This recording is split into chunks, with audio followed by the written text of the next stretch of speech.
Ladies and gentlemen, look at me, really look at me, because this is the conversation you keep dodging. You say you want more money, more respect, more impact. But every morning you wake up and ask your feelings for permission. And your feelings keep voting for comfort. You want the crown, but you keep choosing the couch. You want the future, but you keep financing it with excuses. Listen to me. You are not stuck because life is hard. You're stuck because comfort has become your God. You negotiate with pain. You delay discipline. You wait for motivation. Like it's coming to save you, but champions don't wait to feel ready. Builders don't need applause. Giants are created in silence, in pressure, in ugly moments nobody claps for. If you keep choosing ease, you'll keep paying interest on regret. Till the day the negotiation ends. Look at me. I need you to look at me and stop scrolling for 1 second, because we need to have a conversation that your friends won't have with you, that your family is too scared to have with you, and that you've been running from since the moment you woke up this morning. You want the crown, but you are absolutely in love with the couch. You want the legacy, you want the bank account, you want the influence, but you want it all cushioned. You want the prize, but you're allergic to the perspiration. And I'm telling you right now, you think you know why you're stuck. You think it's the economy. You think it's your boss. You think it's your upbringing, but you don't, not yet. You haven't realized that comfort is charging you interest every single day, and you are going broke paying the bill. You are literally financing your failure with the installments of your ease, and the debt is about to come due. I need you to hear me. Comfort is a mortgage on your soul, and you're falling behind on the payments. You want the result, but you run from the repetition. You want the height, but you're terrified of the hike. Stop lying to yourself. You know this already. You've been window shopping for a life you aren't willing to buy. I remember a few years back, I was in a hotel room in the city. I won't name, and it was 4 o'clock in the morning. The room was freezing. The heater was broken, and I had a keynote at 8. My body was screaming at me. Every joint felt like it was filled with glass. I looked at that bed, that warm, soft, king-size duvet. And then I looked at my sneakers sitting by the door. I sat on the edge of that bed for 20 minutes, just staring at the floor. I was having a full-blown negotiation with my own destiny. One side of me said, E, you've worked hard. You deserve the extra sleep. You're tired, man. But the other side, the side that actually feeds my family, said, if you stay in this bed, you're telling the universe that your comfort is more important than your calling. I had to literally crawl to those shoes. My eyes were burning. My head was throbbing. But I realized in that moment that the person I wanted to become was waiting for me outside in the cold, not under the covers. If I didn't get up, I wasn't just losing an hour of sleep. I was losing a piece of my future. I was losing the man I was supposed to be. The real problem is that you've made a deal with the mediocre version of yourself. You've decided that good enough is a safe place to hide.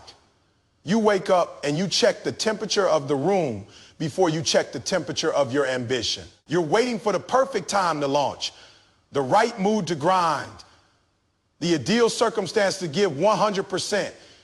But I'm telling you, the perfect time is a myth created by people who are too scared to get their hands dirty.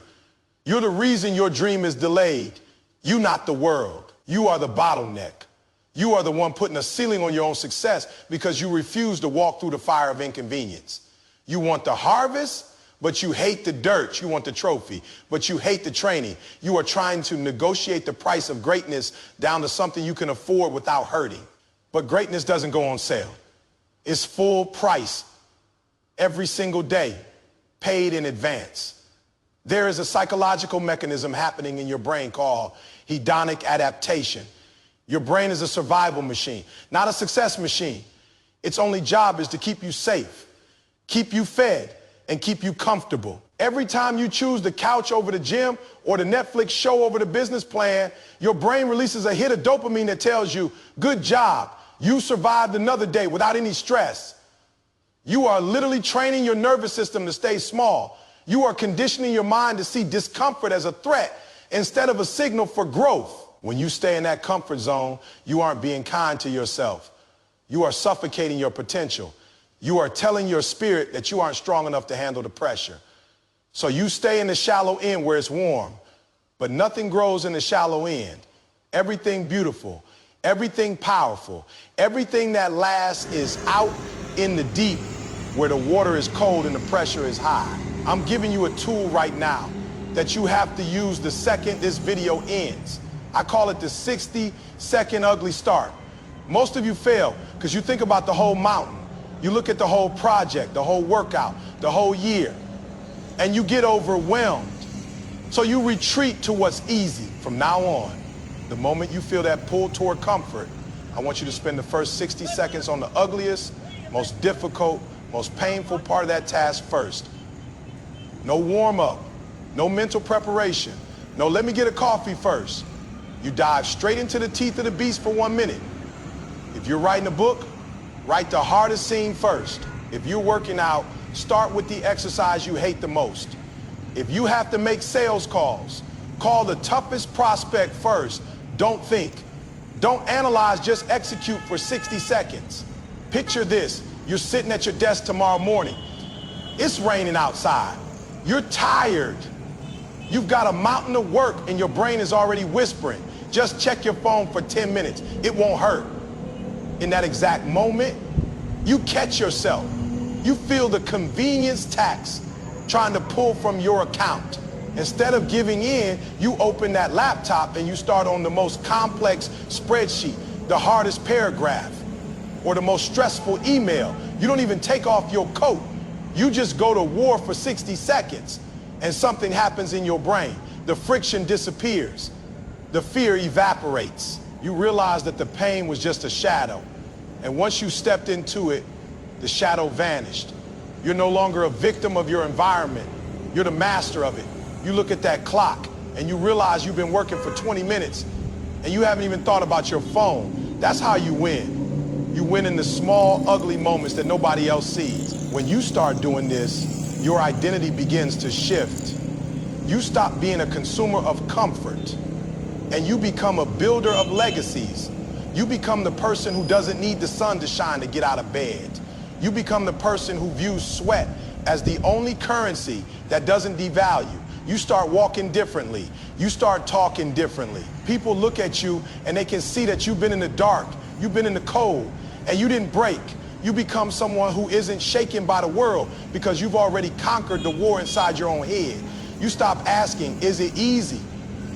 And you start asking, is it worth it? You stop looking for the exit and you start looking for the entrance. You owe it to yourself to see who you could become if you stop letting your comfort dictate your life. You owe it to you, you owe it to you, you owe it to you. My challenge to you is simple. Stop negotiating. Stop trying to find a shortcut around the struggle. The struggle is the point. The pain is the price.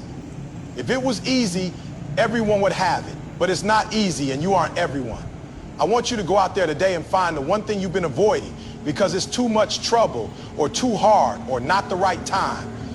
And I want you to give me 60 seconds of ugly work on it right now. Not tomorrow morning, not after lunch. Now show the world that you are no longer paying the convenience tax. Show your excuses that they no longer have a home in your head. Say it out loud so your walls can hear it. I don't negotiate with comfort. I am a builder. I am a creator. I am the one who shows up when it hurts. Now get up and get to work. Stop checking your feelings to see if you should show up for your life. I need you to hear me clearly right now because you are stuck in a cycle of emotional checking that is killing your future before it even has a chance to breathe. You think you're failing because you lack talent, or you think you're failing because you don't have the right connections. But you don't, not yet. The truth is much uglier than that. You're failing because you have made your feelings the CEO of your destiny. You wake up in the morning and the first thing you do isn't looking at your goals. It's looking at your mood. You're asking your body, do we feel like being great today? And when your body says, no, we're tired, or no, we're stressed, you cancel the mission. You are letting a temporary fleeting emotion dictate a permanent level of poverty in your life. You want the miracle, but you're dodging the mandate. You want the breakthrough, but you're waiting for the vibe to be right. Stop lying to yourself. You don't need more motivation. You need total, radical obedience to the person you claimed you wanted to be. You're waiting for a feeling that isn't coming. And while you're waiting, your life is passing you by. I remember when I was just starting out trying to build this dream while I was still figuring out how to keep the lights on. I had this one specific morning, it was a Tuesday, pouring rain, the kind of gray sky that just makes you want to crawl back into the dark. And I had a writing deadline that was going to change everything. I sat at my kitchen table and I felt nothing. I didn't feel inspired. I didn't feel powerful. I felt heavy. I felt like a fraud. I sat there for 3 hours staring at the wall, waiting for the spark to hit me, waiting for that rush of energy that would make the work feel easy. I was checking my internal thermostat every 5 minutes, hoping it would rise. And then I looked at my reflection in the window and I saw a man who was a slave to his comfort. I realized right then that if I only worked when I felt inspired, I'd only be successful 3 days a month. I had to force my hands to move while my heart was screaming to quit.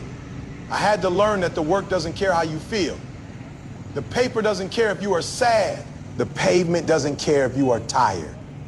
I started typing with tears of frustration in my eyes. And you know what? The work got done. The feeling followed defeat. The feeling followed defeat. The feeling followed defeat.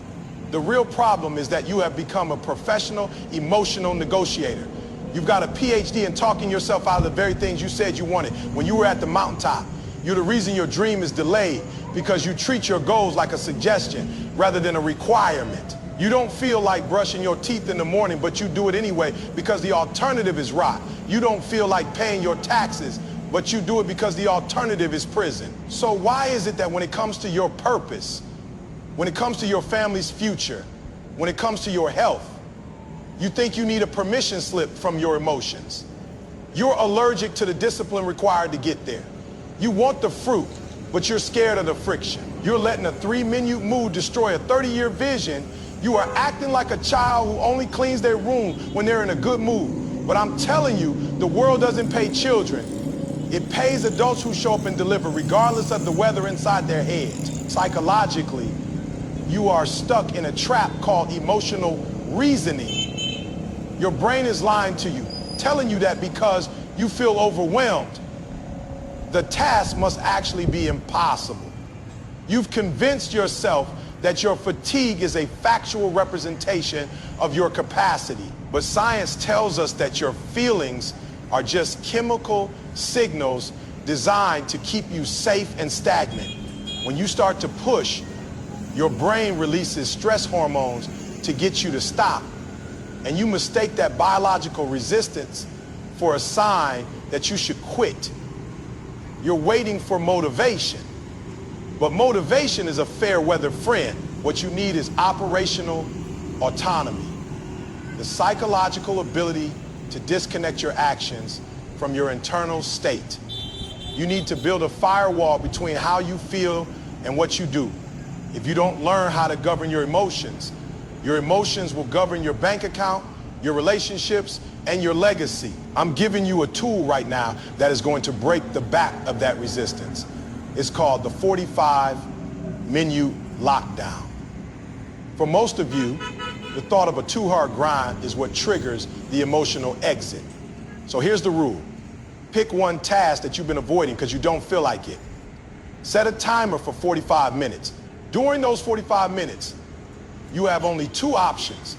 You either do that specific work or you sit in total silence staring at the wall. You cannot check your phone. You cannot listen to music. You cannot get up for a snack. You stay in the seat. You give your brain a choice, boredom or productivity. Most people will choose the work just to escape the silence. This isn't about being fired up. It's about being anchored. It's about teaching your brain that the exit door of your emotions has been locked from the outside. Imagine this tomorrow. You've had a long day. You're frustrated. Someone cut you off in traffic. Your boss was a jerk and you finally get home. Your feeling says, just order pizza and watch the game. We'll start tomorrow. In that moment, you don't argue with the feeling. You don't try to change the mood. You just walk to your desk, you sit down, and you start that 45-minute timer.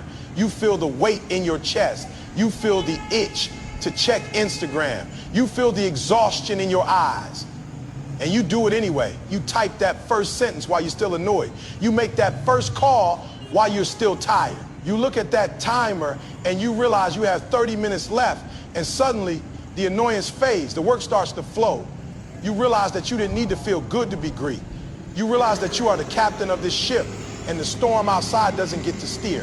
When you start living this way, your identity undergoes a massive shift. You stop being a mood-driven amateur who is at the mercy of the wind, and you become a mission-driven professional. You become the kind of person people can actually rely on, because they know that if you say you'll be there whether you're hurting or healed. You become someone who isn't fragile. You become someone who understands that the self who sets the goal is the boss, and the self who executes the goal is the employee. You stop checking the weather of your soul and you start checking the requirements of your calling. You start to respect yourself because you finally kept the promises you made in the dark. You become the master of your internal world. And when you master your internal world, the external world has no choice but to bow. I'm challenging you right now, not tomorrow, not Monday, not when the new year hits. I'm challenging you to execute without permission. I want you to go to that task you've been feeling too tired for, and I want you to start your 45-minute lockdown immediately. Don't wait for the spark. Be the match. Don't wait for the tide to turn. Start rowing. Stop letting your amygdala run your life. You owe it to your future self to show up today. You owe it to your kids to show up today. You owe it to the version of you that is still struggling to show up today. Say it so the devil can hear you. I execute without permission. I don't need to feel it to do it. I am a mission-driven professional. Now get out of your feelings and get into your future. Stop performing for a crowd that isn't even paying for a ticket to your show. I need you to lean in and listen to me, because you are literally addicted to the applause of people who aren't even in the arena with you, and it is killing your actual progress. You're more worried about looking like a winner than you are about actually winning. You're spending all your pain energy trying to curate a life on a screen that you haven't even built in reality yet. You think you're stuck because the world is holding you back, but you don't, not yet. You don't realize that your need for likes is a lethal injection to your drive. You're trading your long-term legacy for a short-term notification. You want the glory, but you're obsessed with the gallery. You want the crown, but you're busy taking selfies with the plastic version. Stop lying to yourself. You know this already. You are chasing the high of being seen instead of the satisfaction of being skilled. You're addicted to the placebo of success, and it's making you soft.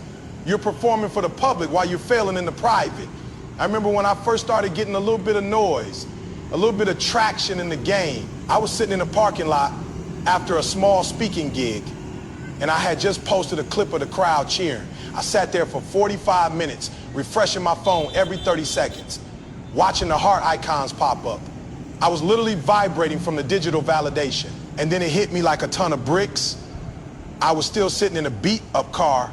My bank account was still struggling, and the work I needed to do for my next client was sitting untouched in my bag. I was so busy celebrating the image of my success that I had stopped doing the activity of my success. I was addicted to the dopamine of being validated by people. I didn't even know I realized that if the internet went dark tomorrow, I wouldn't have anything but a bunch of empty vanity. I had to put that phone in the glove box, lock it, and sit in the silence of that car until I remember who I was without a camera watching me. I had to learn that true power isn't broadcasted. It's built in the dark. It's built in the dark. It's built in the dark. The real problem is that you become a progress actor. You've mastered the art of talking about what you're going to do, what you're planning to do, and what you're thinking about doing. Because the moment you tell someone your goal and say, good for you, your brain gets a fake win. You're the reason your dream is delayed, because you're leaking your power through your mouth instead of focusing it through your hands. You want the congratulations before you've even finished the commencement. You're addicted to the likes of people who are sitting on their own couches, doing nothing with their own lives. You're allergic to the silence of the grind, because in the silence, you have to face the fact that you aren't as far along as you pretend to be. You want the validation of the world, but you haven't even earned the respect of the person in the mirror. You're more interested in the followers than you are in the fellowship of the work. Psychologically, you're caught in a trap called social comparison theory, combined with a dopamine feedback loop. When you seek external validation for a goal you haven't reached, your brain releases dopamine as if the goal is already achieved. This is dangerous because it kills your biological hunger. Why would your brain put in the agonizing work of 14 whole days when it can get the same feeling from a fire emoji in your comment section? You are literally short-circuiting your own ambition. You're tricking your nervous system into thinking you've crossed the finish line when you haven't even laced up your shoes. You're using social proof as a crutch for your lack of self-proof. You need to understand that the more you talk about it, the less you're likely to do it. I'm giving you a tool right now that is going to feel like a detox, but it's the only way to save your future. It's called the Ghost Protocol. Starting today, for the next 30 days, you are going into digital silence. You are forbidden from talking about your plans, your grind, or your aspirations to anyone who isn't directly helping you build it. No, I am coming for everything posts. No late night session stories, nothing. You implement a results-only policy. If there isn't a finished product, a closed contract, or a clear check, you stay silent. You stop being a commentator on your own life and you start being a creator. You move in the shadows. You work in the quiet. You let your results be the only noise you're allowed to make. Imagine this. It's 2 weeks from now. You've been on the Ghost Protocol. You're in your office or your gym and you've just hit a major milestone. Your instinct is to grab your phone, take a picture, and tell the world so you can get that hit of validation. But you stop. You remember the protocol. You put the phone down. You take a deep breath and you just sit with the accomplishment. You feel the raw internal power of knowing you did it. Not for them, but for you. You feel a level of self-respect you haven't felt in years because you didn't sell the moment for a few clicks. You realize that the work tastes better when it isn't shared with a bunch of strangers. You look at your progress and you realize that because you didn't waste energy talking about it. You had 30% more energy to actually do it. When you live like this, your identity shifts from a performer for the public to a student of the craft. You become the person who values internal mastery over external noise. You become someone who doesn't need a good job from a stranger to keep going. You become dangerous because you aren't motivated by the crowd, which means the crowd can't stop you by walking away. You start to develop a secret strength. People start to notice that you're changing, but they don't know how because you aren't telling them. You become a person of substance instead of a person of surface. You start to respect the unseen hours. And when you respect the unseen hours, the seen hours take care of themselves. You become the architect of a reality that is actually better than your social media profile. I'm challenging you right now to kill the performer. I want you to go to your phone and I want you to decide right now that the Ghost Protocol starts this second. No more announcements, no more wait for what's coming. Post, just work. I want you to take that energy you've been using to brand your struggle and I want you to use it to break your struggle. Stop seeking the likes of the mediocre and start seeking the lifestyle of the masters. You don't need their permission to be great, and you certainly don't need their applause to stay on your job. You owe it to your legacy to be real. You owe it to your potential to be silent. Say it so your soul feels it. I don't need your applause to stay on my job. I am a student of the craft. I am a ghost until I am a giant. Now put the phone down and go get the work done. Your past might explain why you're hurting, but it does not excuse why you're staying stagnant. I need you to look me in the eye because we're about to go to a place you've been avoiding for a long time. And it's the only place where your freedom is actually buried. You have become a world-class historian of your own pain, and you've got a PhD in why it's not your fault. But I'm here to tell you that your excuses are well written, but they don't pay the bills. You're using your trauma as a shield to protect you from your potential. And you're so busy pointing at the person who hurt you that you've lost sight of the person who's supposed to save you. And that's you. You think you know why you're stuck. You think it's the system. You think it's your ex. You think it's the family you didn't have, but you don't. Not yet. You haven't realized that you are paying a victimhood surcharge on your life, and it's costing you every ounce of power you have left. You want the authority, but you're dodging the accountability. You want the victory, but you're addicted to the victimhood. Stop lying to yourself. You know this already. You love your story of why I can't more than you love the possibility of how I will. I remember a time when I was homeless, living out of abandoned buildings, feeling like the world had turned its back on me. I used to walk the streets of Detroit and look at the people in the nice cars, the people with the clean clothes and the steady jobs. And I felt a bitterness in my gut that I can still taste today. I blamed the school system that failed me. I blamed the father who wasn't there. And I blamed the society that I thought didn't want me to win. I was sitting on a milk crate in a cold room with no heat, and I was crying out to the universe, asking why me? Why did I have to struggle while they got it easy? And it wasn't until I looked at my own hands, dirty and empty, and realized that while I didn't choose the hand I was dealt, I was the only one holding the cards.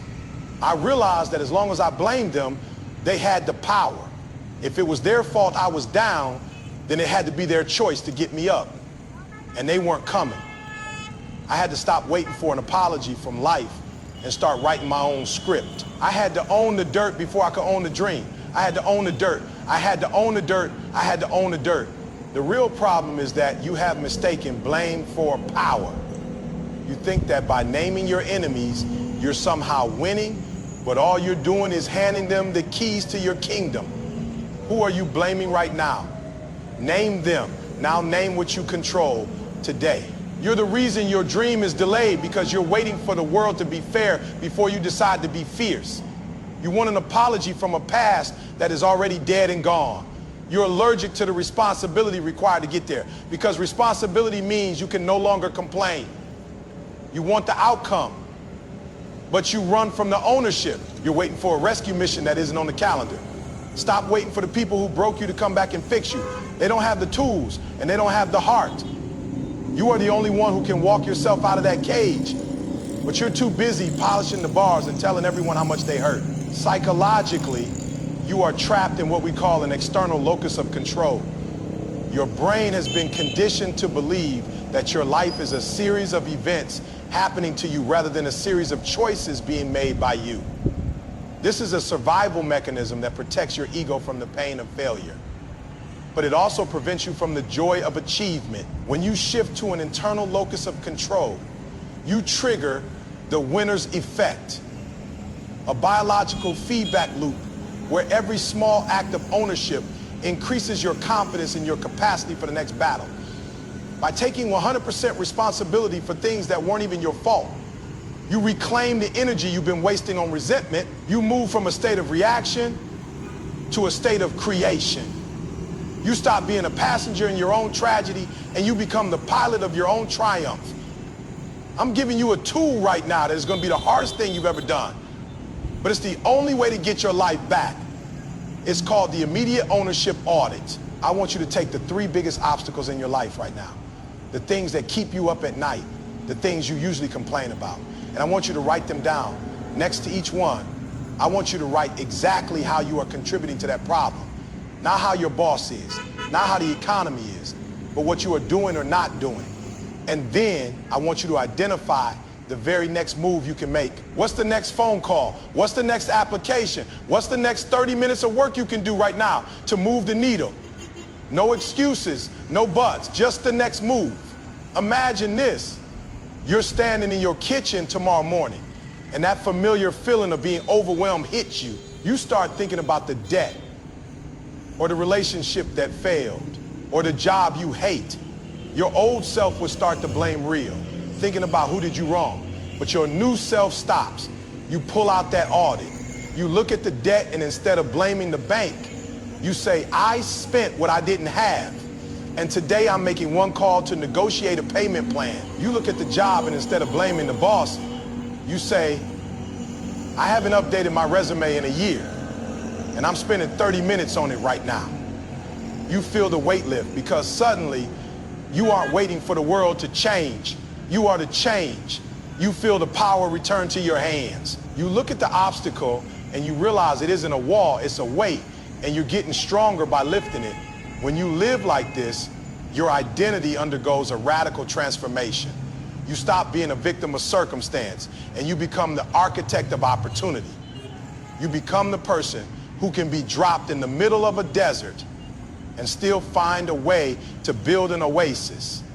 You become someone who isn't defined by what was taken, but by what you built with what was left. You start to realize that your past explains you, but it doesn't have the authority to excuse you. You become a person of action, a person of resolve, a person who takes 100% responsibility for a life they didn't even start. You stop looking for a way out and you start looking for a way through. You start to command respect because you respect yourself enough to stop making excuses. You owe it to your legacy to be the one who broke the cycle. You owe it to you. You owe it to you. You owe it to you. I'm challenging you right now to fire the victim inside of you. I want you to decide this second that the surcharge ends today.